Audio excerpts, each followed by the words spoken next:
MA পরীক্ষার পর বাড়ি ফিরতেই পারমিতা শুনল অপার ঘোষণা। আগামী 15 দিন পর নাকি তার বিয়ের দিন ঠিক হয়েছে। বাবার মিষ্টি করে ঘোষণা মানেই আদেশ। এই আদেশের কোনো অবস্থাতেই যে নড়চড় হবে না, এটা পারমিতা খুব ভালো করেই জানে। খুব মন খারাপ নিয়ে পারমিতা নিজের ঘরে বসে ভাবতে ভাবতে তার স্মৃতির ক্যানভাসে কিছু টুকরো টুকরো স্মৃতি ভেসে উঠল। পাশাপাশি বাড়িতে একসঙ্গে বড় হওয়া দাদার বন্ধু অয়ন্দাকে তার কবে থেকে অন্যরকমভাবে ভালো লাগতে শুরু করলো। হ্যাঁ, মনে পড়েছে।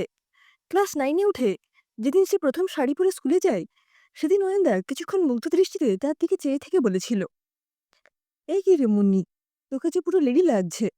তোকে দেখে একটা কথাই বলতে ইচ্ছে করছে। বলি, তুই কেন এত সুন্দরী হলি? পারমিতা ওরফে মুন্নি বলল, একদম ভালো হচ্ছে না অয়নদা। তুই কিন্তু আমাকে কথায় কথায় পেতনি বলিস। ওটা তো তোকে রাগানোর জন্য বলি রে পাগলি। সেই থেকে পারমিতার মনে গুনগুনিয়ে গান। ঘরেতে ভ্রমর এলো গুনগুনিয়ে, আমাকে কার কথা যে যায় শুনিয়ে। অয়ন কিন্তু তারপর থেকে নির্বিকার। দাদা আসে সামনে হায়ার সেকেন্ডারি পরীক্ষার প্রস্তুতির জন্য দিনরাত বইয়ে মুখ ডুবিয়ে থাকতো। ছোট দাদাই ওদের বাড়ি গেলেও অয়নদা তার দিকে ফিরেও তাকাতো না। দুই পরিবারের দুই বাড়িতে অবাধ যাতায়াত ছিল। দুই বাড়িতে ভালো মন্দ খাবার চালাচালি ছিল। কখনো দুই পরিবারের এক বাড়িতে একসঙ্গে খাওয়া দাওয়াও হতো। বন্ধুত্ব, গল্প, আড্ডা মিলে দুই পরিবারের মনে হতো যৌথ একটা পরিবার। পারমিতা তার দাদার ঘর গুছিয়ে দেওয়ার সঙ্গে অয়নের ঘরটাও মাঝে মাঝে গুছিয়ে দিয়ে আসতো। ভাবতো নিশ্চয়ই আজ অয়নদা সাজানো ঘর এলোমেলো বইপত্র গোছানো দেখে খুব খুশি হয়ে তাকে চকলেট দিয়ে বলবে, বাহ মুন্নি, তুই তো খুব কাজের হয়েছিস। কোথায় কি? শেষে মাকে চিৎকার করে বলতো, মা, আমার বইয়ে কি হাত দিয়েছে? মা বলতো, কি হয়েছে? চিল্লিয়ে বাড়ি মাথায় করছিস কেন? মেয়েটা কত খেটে খুঁটে ঘরটা গুছিয়ে দিল, আর তুই এসেই মেজাজ দেখাচ্ছিস। পেতনিটাকে সর্দারি করতে কে বলেছে? দরকারের সময় বই খুঁজে পাই না। এবার এলে নির্ঘাত আমার হাতে গাটা খাবে বলে রাখছি। মুন্নি আড়াল থেকে শুনে মনে মনে বলতো, আর যদি আসি এ বাড়ি। 2-3 দিন পর অয়ন এসে যখন বলতো, এই মুন্নি, দুদিন ধরে আমাদের বাড়িতে যাস না কেন রে? রাগ করেছিস? অমনি মুন্নির রাগ জল হয়ে যেত। অয়ন যাদবপুরে ইঞ্জিনিয়ারিং এ চান্স পেয়ে হোস্টেলে যাওয়ার আগে মুন্নিকে একদিন ডেকে বলল, মুন্নি, একবার ছাদে আয়, কথা আছে। মুন্নি একরাশ আশা ও আনন্দ নিয়ে ছাদে গিয়ে বলল, বলো কি বলবে? অয়ন অবাক হয়ে বলল, তুই হঠাৎ আমাকে তুমি করে বলছিস যে? মুন্নি লজ্জায় লাল হয়ে বলল, এবার থেকে তুমি করেই বলবো ঠিক করলাম। বাহ, তোর বেশ উন্নতি হয়েছে দেখছি। যাকগে, তোর হাতটা একবার দে তো। মুনির ভেতরটা থরথর করে কেঁপে উঠল। অয়ন একটা লাল টুকটুকে পাথরের মেটালের আংটি তার নিজের আঙুল থেকে খুলে মুনির আঙুলে পরিয়ে দিয়ে বলল, এই আংটিটা দেখতে সুন্দর বলে একসময় 20 টাকায় কিনেছিলাম। এটা আঙুলে পরে আমার রেজাল্ট ভালো হয়েছে, তাই ভাবলাম তোর মাথায় তো গোবর পোড়া, এই আংটিটা পরলে মাধ্যমিকে যদি তোর রেজাল্ট ভালো হয়। মুনির আগে কেঁদে ফেলে বলল, ছাড়ো আমাকে, আমার জন্য তোমাকে ভাবতে হবে না। এই পাগলি, একেবারে কেঁদেই ফেললি? আমি তো ঠাট্টা করছিলাম রে। তোকে কথা দিলাম, আমি বড় হয়ে চাকরি পেলে সবচেয়ে দামি উপহার আগে তোকেই দেব। পারমিতা পরিণত বয়সে তার হাতের আঁটিটার দিকে চেয়ে মনে মনে বলল, এর নাম কি ভালোবাসা নয়? আমার ভালোবাসা কি একতরফা ছিল? ভালোবাসা মানে কি শুধুই কষ্ট পাওয়া? এমএ পড়া পর্যন্ত এই দীর্ঘ সময়ে অয়ন্দা তাকে মাঝে মাঝে ফোন করেছে, কিন্তু যে কথাটা শোনার জন্য তার মন প্রাণ উদ্গ্রীব হয়ে থাকত, অয়ন্দা কখনো সে কথা তাকে বলেনি। মুন্নি জানে অয়ন্দা কলকাতায় চাকরি করছে। তার দাদা হায়ার সেকেন্ডারি পাস করে ইংরেজি অনার্স নিয়ে পড়ে পরবর্তীতে বহরমপুরে কেএন কলেজে অধ্যাপনা পেয়েছে। এখন বাড়ি থেকেই চাকরি করে। অয়ন্দা কি জানে তার বিয়ে ঠিক হয়েছে? যদি না জানে, একবার ফোন করে শেষবার কি দেখবে? মনে দ্বিধাদ্বন্দ্ব অভিমান ভুলে মুনি ফোন করল। মুনির ফোন পেয়ে অয়ন বলল, বল পাগলি, কেমন আছিস? তোর সঙ্গে প্রায় 6 মাস দেখা নেই। তুমি কেমন আছো অয়নদা? বিন্দাস আছি রে। তুই বাড়ি ফেরার মাঝখানে কাকে একবার বাড়ি গিয়েছিলাম। মুনি একটু চুপ করে থেকে বলল, আমার বিয়ে ঠিক হয়ে গেছে, তুমি জানো? জানি তো, তো দাদা অর্ক আগেই বলেছিল। পরে বাড়ি গিয়ে শুনলাম। শুনে কি আনন্দ যে পেলাম তোকে বলে বোঝাতে পারবো না। তবে তোর বিয়েতে যেতে পারবো কিনা এখনই বলতে পারছি না। ছুটি ম্যানেজ করতে পারলে অবশ্যই যাব। কি রে, চুপ করে গেলি কেন? ফোনে আছিস তো? মুন্নি বলল, আমার বিয়ের কথা শুনে তুই আনন্দ পেলি? এ কি রে, সেই কতদিন থেকে আমাকে তুমি তুমি করে ডেকে এখন তুই করে বলছিস? কি হয়েছে, আমাকে বলবি না? তোকে কষ্ট করে ছুটি ম্যানেজ করতে হবে না অয়নদা।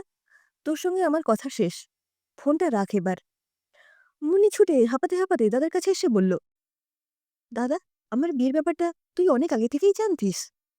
অর্ক বলল, মানে বাবা মায়ের আলোচনা শুনে বুঝেছিলাম। তুই জেনেও কোনো প্রতিবাদ করিসনি? কেন রে, তোর কি কাউকে পছন্দ ছিল? কই, আমাকে কখনো বলিসনি তো। না, তা কেন? চেনা নেই, জানা নেই। তাছাড়া ছেলেটাকে বা তার পরিবারকেও তো আমি দেখিনি। এইরকম মধ্যযুগীয় প্রথায় একেবারে বিয়ে ঠিক হয়ে গেল? এটা তুই মানতে পারলি? অর্ক বলল, বোন, তুই তো আমাদের রয়্যাল বেঙ্গল টাইগার বাবাকে জানিস। তাছাড়া তার বাঘিনী স্ত্রী মানে আমাদের মারও এর ব্যাপারে পূর্ণ সমর্থন ছিল। তাই বলে তুই প্রতিবাদ করবি না?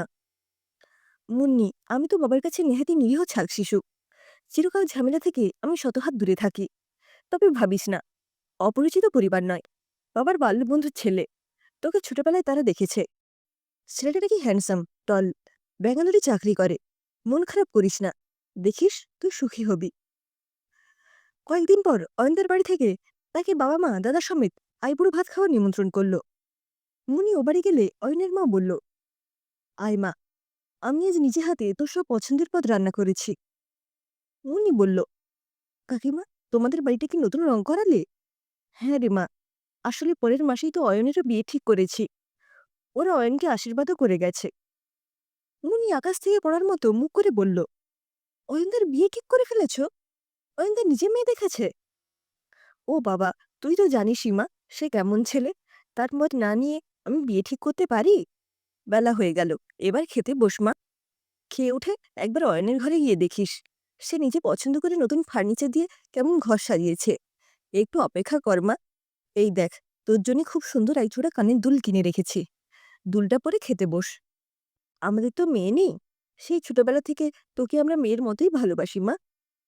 মুনির একথা শুনে গা জ্বলে গেল।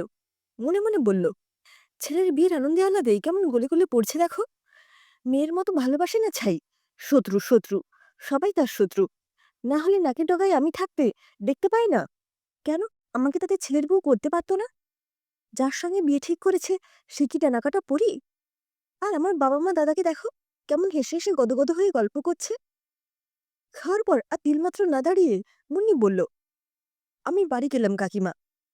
আরে, এখনই কি যাবি? অয়নের ঘরে একটু গড়িয়ে নে না মা। ও বাড়িতে এখন কেউ নেই রে। ওরা সবাই এখানে যতক্ষণ খুশি থাকুক না, আমি বাড়ি যাব। কারো সাজানো ঘরে বিশ্রাম করার আমার বিন্দুমাত্র ইচ্ছে নেই। বেশ, তবে একটু দাঁড়িয়ে যা।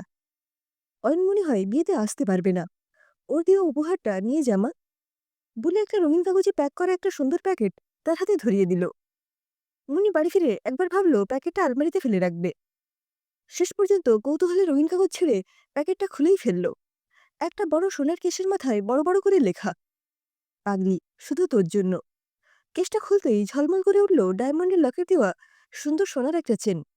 মুনি রাগে হিসিস করে বলল, বিশ্বাসঘাতক একটা! তোর এই চেন আমি তোর বউকে ফিরিয়ে না দিয়েছি তো কি বলেছি? বিয়ের দিন মুন্নি সকাল থেকে কেঁদে কেঁদে চোখ মুখ ফুলিয়ে ফেলল। বাবা এসে তার মাথায় হাত রেখে বলল, শোনা মা আমার, এমন করে কাঁদলে আমি কত কষ্ট পাবো একবার ভাববি না? মেয়ের বিবাহিত সুখী সংসার প্রত্যেক বাবা মায়ের যে কামও মা।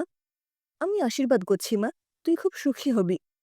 মুন্নি বিকেল হতেই নিজেকে সামলিয়ে নিয়ে মনে মনে বলল, কার জন্য চোখের জল ফেলছি? একটা স্বার্থপর নিষ্ঠুর ছেলে, যে কিনা তার বিশ্বাস নিয়ে ছিনিমিনি খেললো, তার জন্য? তার চেয়ে এই ভালো হলো, ওর থেকে অনেক দূরে গিয়ে মন থেকে ওকে মুছে ফেলবো। রাতে পান পাতা দিয়ে মুখ ঢেকে শুভদৃষ্টির সময় ভূত দেখার মতো চমকে গিয়ে চিৎকার করে বলল, অয়নদা, তুমি?